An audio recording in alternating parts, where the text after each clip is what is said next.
Tusk rips EU apart with immigration policy fury at EU chief for anti-European proposal.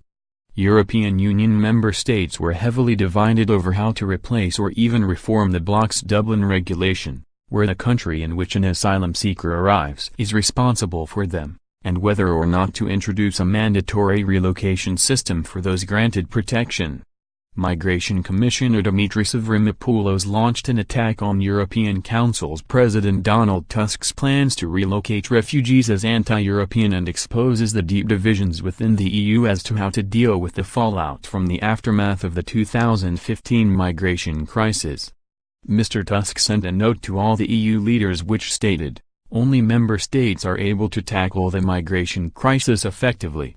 The EU's role is to offer its full support in all possible ways," adding the issue of mandatory quotas has proven to be highly divisive and the approach has turned out to be ineffective. Several countries reacted angrily to the comments and his implication that the primary responsibility for the refugees should fall on the frontline countries such as Italy, Spain and Greece. Other countries, Germany and Sweden, were also critical of Mr. Tusk's letter. Mr. Avramopoulos, speaking at a European Parliament news conference said, "My position is very clear. The paper prepared by President Tusk is unacceptable. It is anti-European, and it ignores all the work we have done during the past years, and we've done this work together.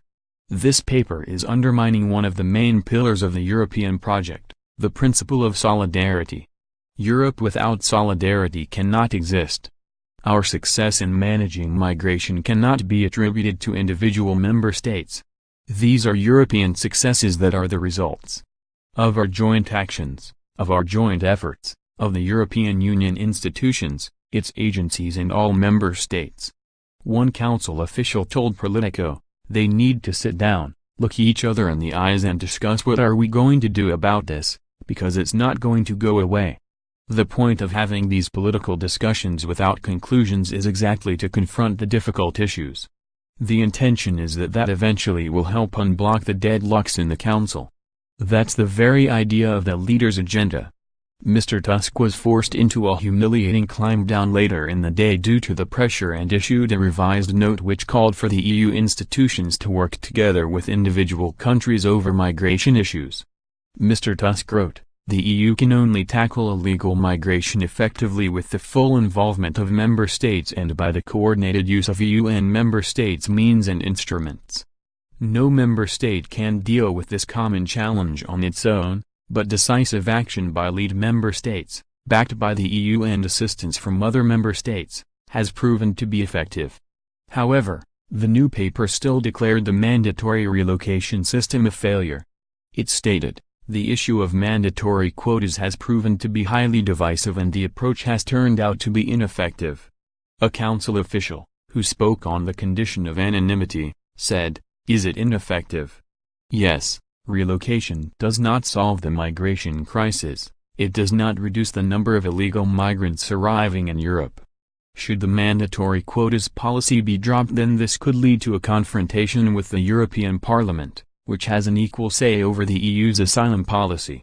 The Parliament's position includes a mandatory allocation system that would apply at all times, not just when thresholds are breached as suggested by the Commission, and would oblige countries to take a set number of asylum seekers based on ratio calculated on the basis of GDP and population size. If a country refuses to participate in the system, MEPs want that country to lose access to EU funds." Swedish MEP Cecilia Wikström said, "This is a very good example of very bad European leadership. This is one of the worst examples of European leadership I have seen in recent years."